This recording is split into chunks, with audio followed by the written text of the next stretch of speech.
The Australian economy is struggling to maintain what's been decades of growth. The latest figures show it expanded by just 0.2% in the December quarter.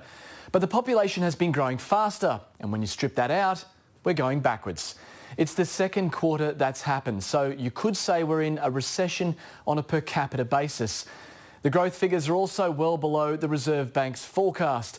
Many Australians are feeling the pinch, and the economy is now cemented as a key issue in this year's election. Political editor Andrew Probyn reports.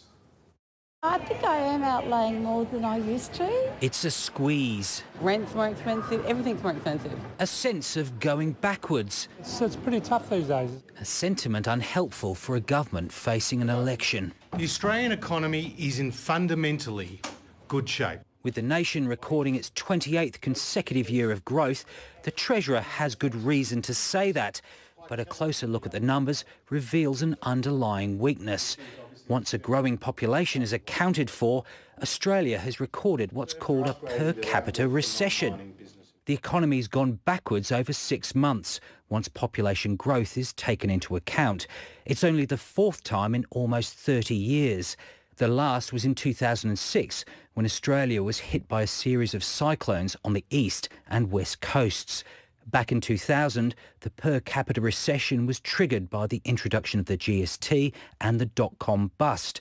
And before that, the full-scale recession in the early 90s also took its toll on economic output per person. This is a government which has lost the moral authority to campaign and talk about the economy. What the economy needs is to continue with the strong economic plan which is delivering record jobs growth. Jobs growth is indeed positive and living standards are increasing. But company profits are growing at double the rate of the national wage bill. And what intrigues central bankers worldwide is why low unemployment no longer seems to produce the wage growth it once did.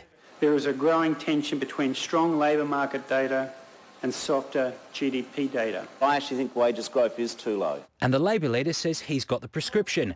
Restore penalty rates, strengthen unions' ability to negotiate, higher pay for feminised industries and modernise the minimum wage. The minimum wage concept set by... We came in as a principle before we had mobile phones. Bill Shorten is lying to the Australian people about wages because his policies will see their wages fall. The coalition may vehemently disagree with Bill Shorten's ideas, but it knows too that sluggish wage growth has left it susceptible. So the government will use the good news in today's numbers, confirmation of strong commodity prices, to help fund tax cuts in next month's budget.